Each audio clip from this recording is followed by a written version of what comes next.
On va tout de suite rejoindre Gilles Rabin, directeur de l'innovation des applications et de la science au CNES. Bonjour Gilles Rabin.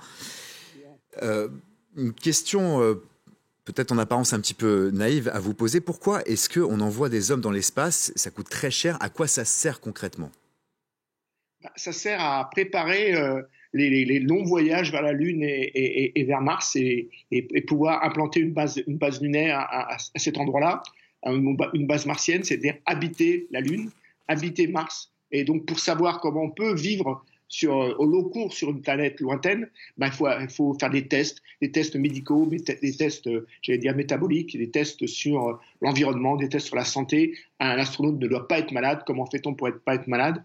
Mais c'est pas seulement pour la science à l'état pur, c'est aussi naturellement pour tirer des enseignements sur la Terre. J'allais dire, un astronaute qui revient de la Station spatiale internationale, c'est comme un malade du Covid qui a passé 3 semaines dans le coma, c'est-à-dire plus de muscles, difficultés à marcher, etc.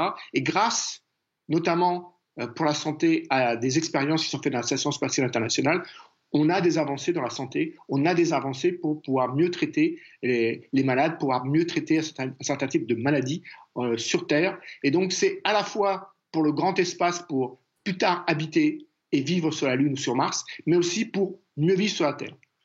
Vous avez parlé de ces expériences et de ces tests. Parmi les expériences qui vont être menées, on va tenter de mesurer les radiations solaires qui sont très importantes dans l'espace. Corrigez-moi si je me trompe.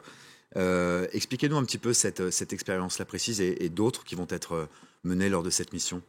Les radiations, c'est la grande difficulté, notamment pour les voyages vers Mars. On sait très bien que les astronautes seront soumis à des radiations et que, j'allais dire, on aura des vraies difficultés pour traiter ces radiations au niveau santé, au niveau résistance humaine. On pense par exemple que les hommes seront plus âgés, en plus de 50 ans, pour voyager sur Mars parce qu'ils seront moins soumis aux radiations. En tout cas, ils résisteront mieux aux radiations. Donc, mesurer, tester, voir comment les hommes résistent aux radiations, c'est un élément décisif pour les voyages vers Mars notamment.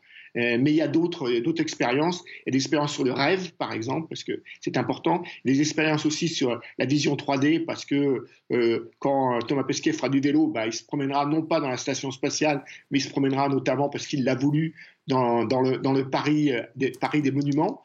Donc voilà, c'est un petit peu tous ces éléments.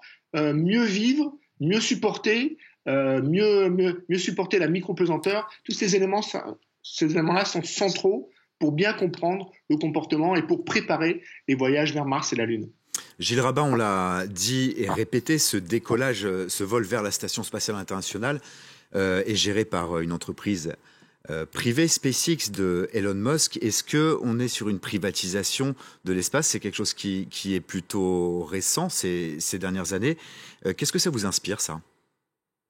J'allais dire que ce n'est pas géré par SpaceX. SpaceX, c'est Vélib.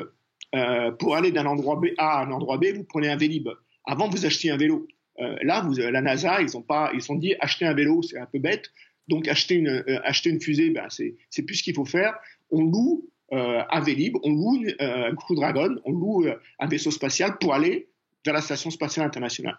Donc, j'allais dire, est-ce que c'est une privatisation? Est-ce que utilisation d'une entreprise privée pour un service, c'est la privatisation? Je ne sais pas. Ce que je sais, c'est que c'est toujours le public, l'investissement public qui paye pour envoyer un astronaute vers la Station spatiale internationale. Donc, en effet, le véhicule est privé, mais les gens qui payent, c'est le contribuable.